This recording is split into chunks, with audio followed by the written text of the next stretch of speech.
Durante mi tiempo de colegio, recuerdo haber tenido un profesor al que todos los compañeros lo queríamos mucho. Tenía la muy buena costumbre para nosotros de que cuando estaba dando clases, de un momento a otro decía, ojo, esto es pregunta de examen. Y nos decía las preguntas que iba a preguntar en el examen. Rápidamente yo me acuerdo tomar notas para luego estudiar y repasar lo que él había dicho que iba a preguntar, y siempre preguntaba lo que había dicho que iba a preguntar. Yo siempre pensé que lo hacía porque, no quería que ninguno de nosotros se quedara.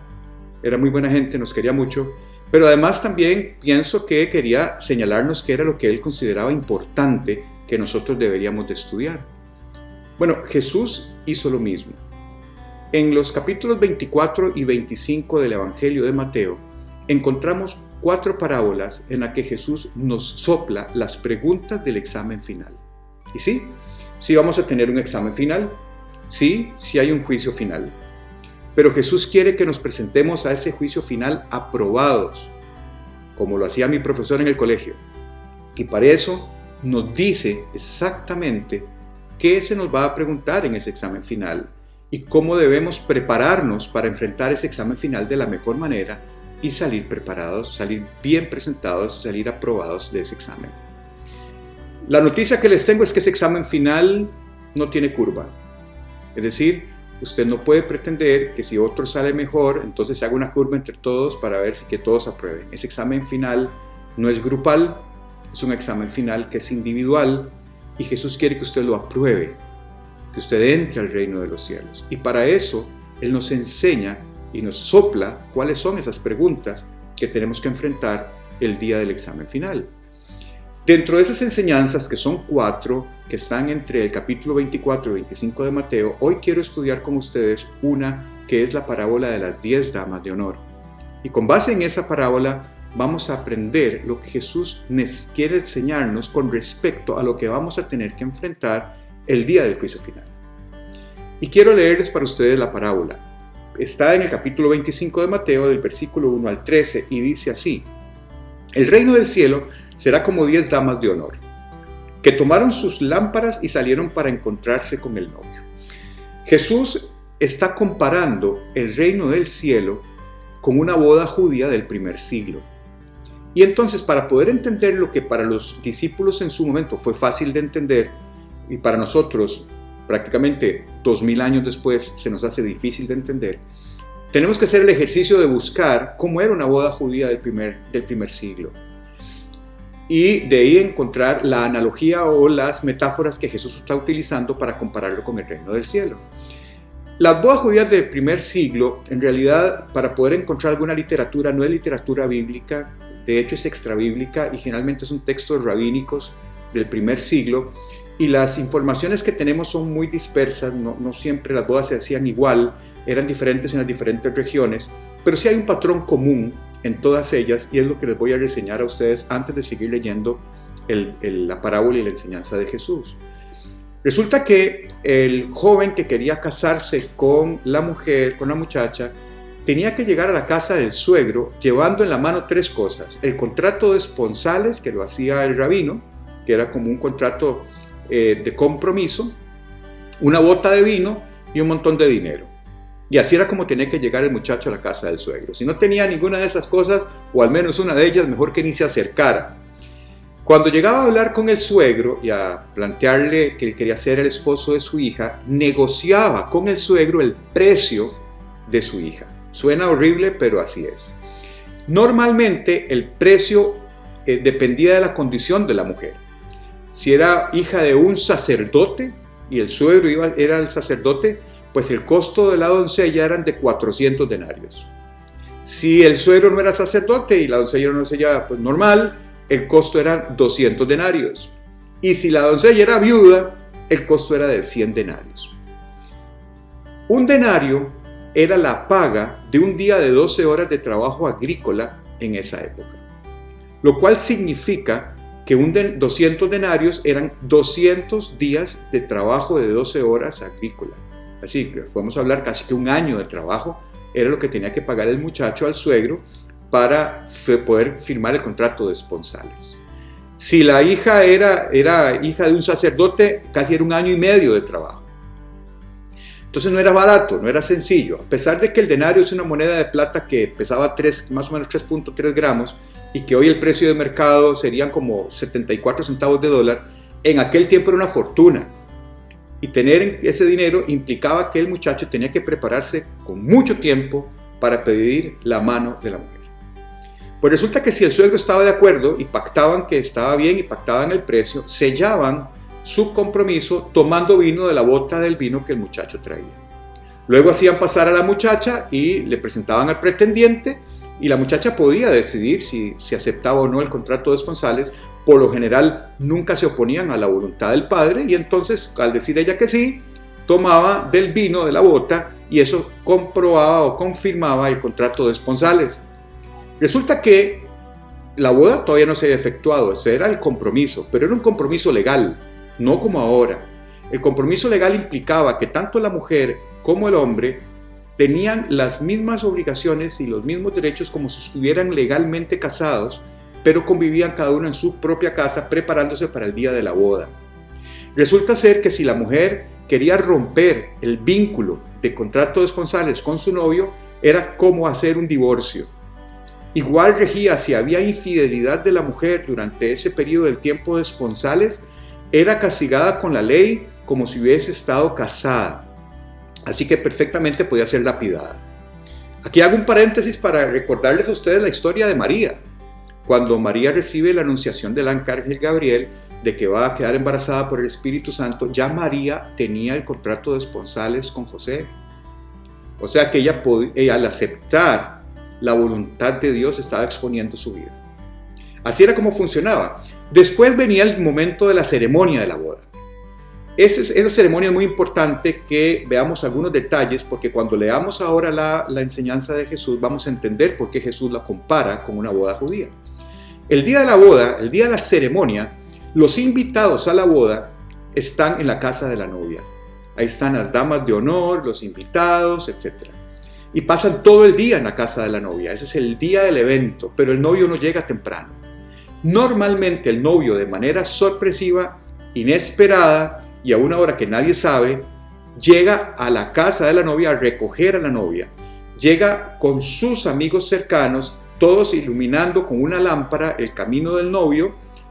Probablemente en aquel tiempo obviamente no había servicio de alumbrado eléctrico y todos tenían que ir con su lámpara alumbrando el camino del novio hacia la casa de la novia. Cuando estaba por llegar, algún vigía en la casa de la novia gritaba: viene el novio, y eso normalmente ocurría alrededor de la medianoche. Al llegar el novio, salían los invitados todos con sus lámparas encendidas y la novia para iluminar el camino de la novia y el novio hacia la casa del padre del novio, donde se iba a celebrar el evento del matrimonio, la boda. Así era como funcionaba. Las personas tenían que llevar cada una en forma individual su lámpara para alumbrar el camino de los novios. Si usted no estaba con una lámpara encendida, no podía formar parte del séquito de personas que iban dirigidas hacia la casa del padre del novio.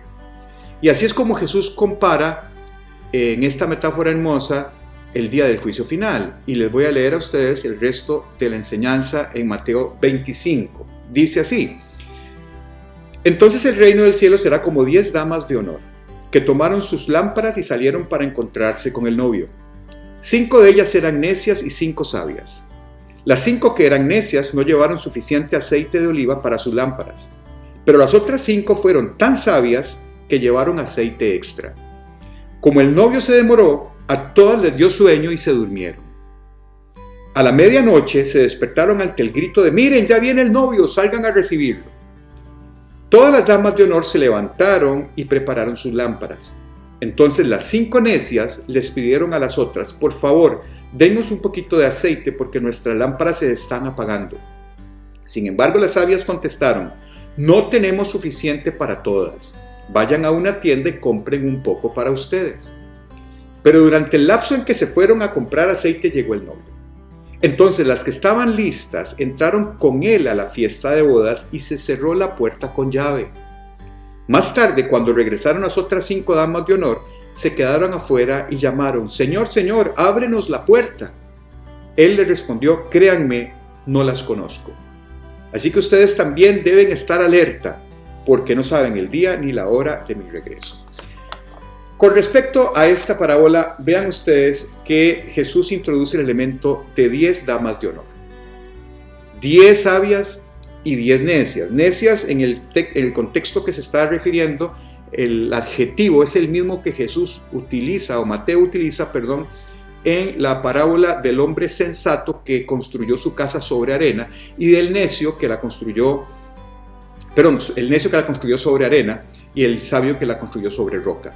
El adjetivo necio es el mismo y significa una persona insensata, una persona que no lleva el sabio consejo, una persona testaruda, una persona necia, poco precavida.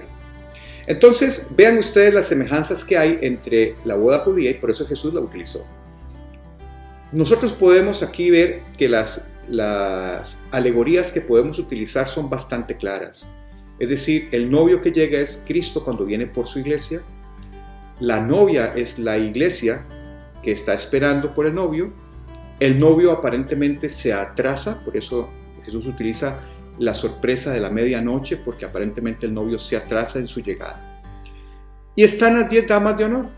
Estas 10 damas de honor Jesús las divide en 2 grupos, en las necias y en las sabias. La diferencia entre una y otra es simple y sencillamente la preparación que tenían. Porque vean ustedes que las 10 damas de honor, tanto las necias como las sabias, estaban invitadas a la boda. Es decir, esta es una parábola que Jesús dirige a cristianos, no a inconversos. Porque está hablando de 10 personas invitadas a la boda, es decir, 10 personas cristianas. Pero de esas 10 personas, la mitad eran sabias y la mitad no. Todas se durmieron, o sea que el hecho de que se durmieran no es el problema. El problema es que cuando se despertaron, que ya venía el novio, hay 5 que no estaban listas y 5 que sí. Entonces, alegorizando esto, podemos decir que Cristo es el novio, la novia es la iglesia, las damas de honor somos los cristianos que estamos esperando la llegada inesperada de Cristo en algún momento, que aparentemente Cristo se está retrasando. Y entonces aquí lo que cuesta alegorizar, lo que realmente es importante que alegoricemos de una manera correcta, es el aceite. Esta parábola gira en torno de estar preparados, pero estar preparados con una buena cantidad de aceite. ¿Y qué es el aceite? ¿Qué es lo que significa el aceite? Bueno, pues resulta ser que el aceite hay mucha gente que lo ha alegorizado de diferentes formas. Hay personas que han dicho que el aceite es la fe, que el aceite es la piedad, que el aceite es las buenas obras, que el aceite es la relación personal que usted tenga con Jesús. Sin embargo, para poder entender cuál es el aceite al que Jesús se está refiriendo, necesitamos echar mano de las otras parábolas que le dije que están rodeando este texto entre estos 2 capítulos, 24 y 25 de Marcos, para poder entender cuál es el aceite o cómo alegorizar correctamente el aceite. Vamos a leer Mateo 24, del 45 al 51, y dice así: un siervo fiel y sensato es aquel a quien el amo puede darle la responsabilidad de dirigir a los demás sirvientes y alimentarlos. Si el amo regresa y encuentra que el sirviente ha hecho un buen trabajo, habrá una recompensa. Les digo la verdad, el amo pondrá a ese sirviente a cargo de todo lo que posee. Pero ¿qué tal si el sirviente es malo y piensa, mi amo no regresará por un tiempo? Y comienza a golpear a los otros sirvientes, a parrandear y a emborracharse. El amo regresará inesperadamente y sin previo aviso. Cortará al sirviente en pedazos y le asignará un lugar con los hipócritas. En ese lugar habrá llanto y rechinar de dientes. ¿Ok?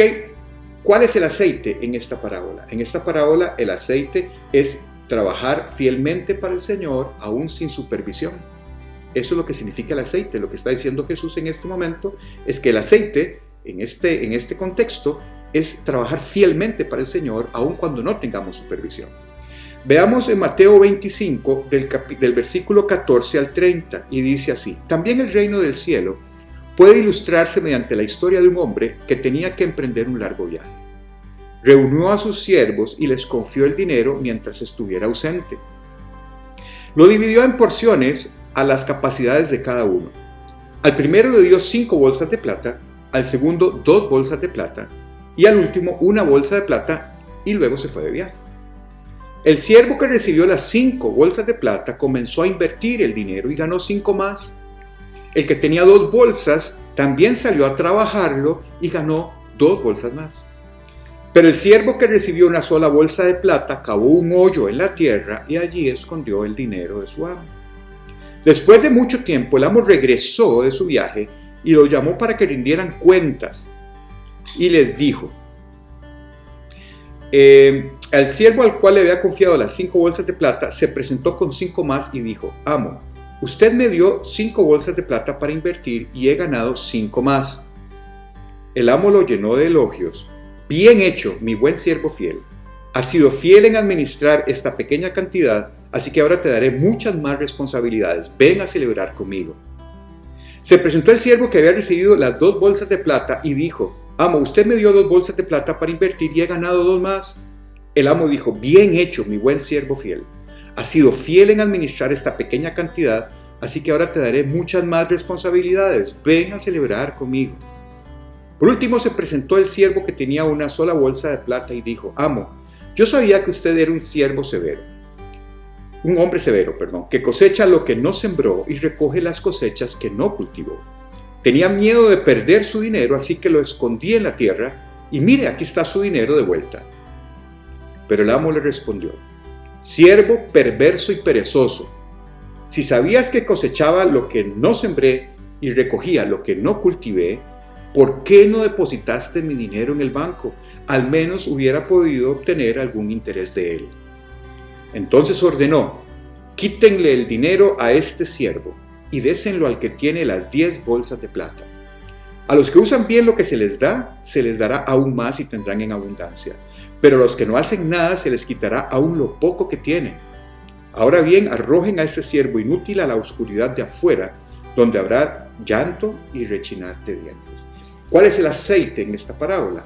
El aceite en esta parábola es que seamos buenos administradores de los dones que Dios nos dio.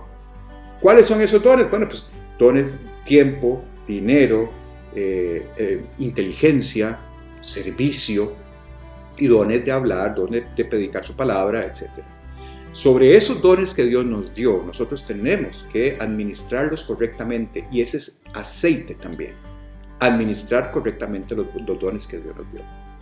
Veamos Mateo del 25, del 31 al 46. En este mismo capítulo, el versículo 31 inicia diciendo, cuando el Hijo del Hombre venga en su gloria, acompañado por todos los ángeles, entonces se sentará en su trono glorioso. Todas las naciones se reunirán en su presencia y él separará a la gente como un pastor separa a las ovejas de las cabras. Pondrá a las ovejas a su derecha y a las cabras a su izquierda. Entonces el rey dirá a los que están a su derecha, vengan ustedes que son benditos de mi Padre, hereden el reino preparado para ustedes desde la creación del mundo.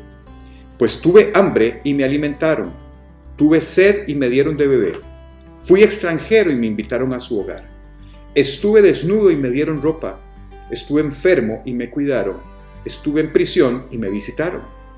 Entonces esas personas justas responderán, Señor, ¿en qué momento te vimos con hambre y te alimentamos?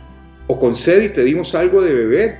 ¿O te vimos como extranjero y te brindamos hospitalidad? ¿O te vimos desnudo y te dimos ropa? ¿O te vimos enfermo o en prisión y te visitamos? Y el rey dirá, les digo la verdad, cuando hicieron alguna de estas cosas al más insignificante de estos mis hermanos, me lo hicieron a mí. ¿Cuál es el aceite aquí? El aceite es ser generosos con aquellos que están necesitando nuestra ayuda.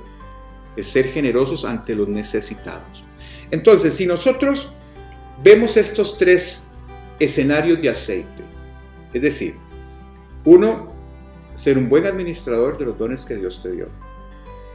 2, ser un siervo fiel y aún sin vigilancia trabajar fielmente para el Señor.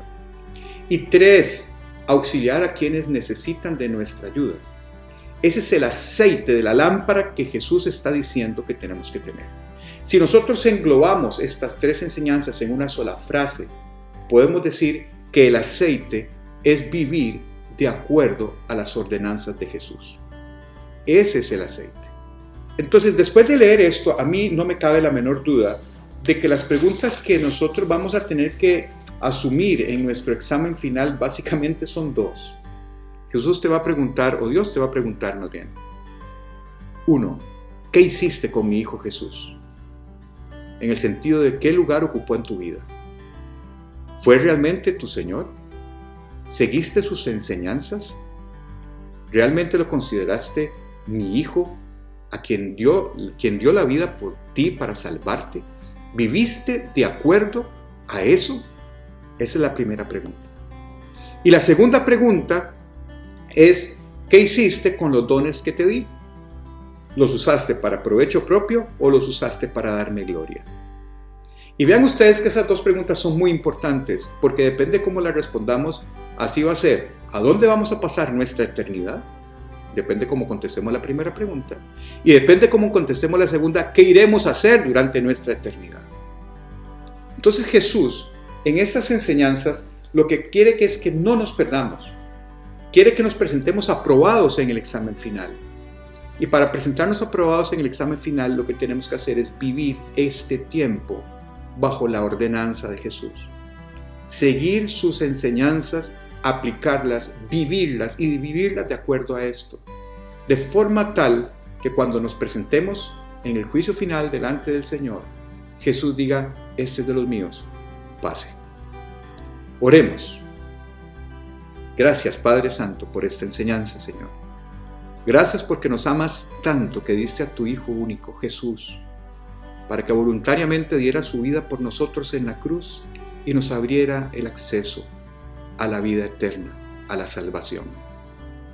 Hoy te damos gracias, Señor Jesús, por tu amor infinito, porque nos amas tanto que voluntariamente aceptaste el martirio de la cruz para darnos vida y vida en abundancia. También te damos gracias, Señor, por tu enseñanza, porque nos estás advirtiendo, Padre Santo, cómo debemos vivir, cómo debemos aprovechar este tiempo en esta vida para poder garantizar nuestra eternidad a tu lado, Señor. Que seamos lo suficientemente sabios y no necios para escuchar tus advertencias y tu guía, Señor. Que tengamos la capacidad de asumir nuestro papel como hijos tuyos y que podamos al fin de los tiempos presentarnos y tú nos digas, ven, siervo, te di 5, me devolviste 10, ven a celebrar conmigo. En el nombre de Cristo Jesús, amén y amén. Vivamos de acuerdo a lo que Dios quiere que vivamos y así tendremos vida eterna con Él, con el Hijo del Padre. Gracias. Bendiciones a todos.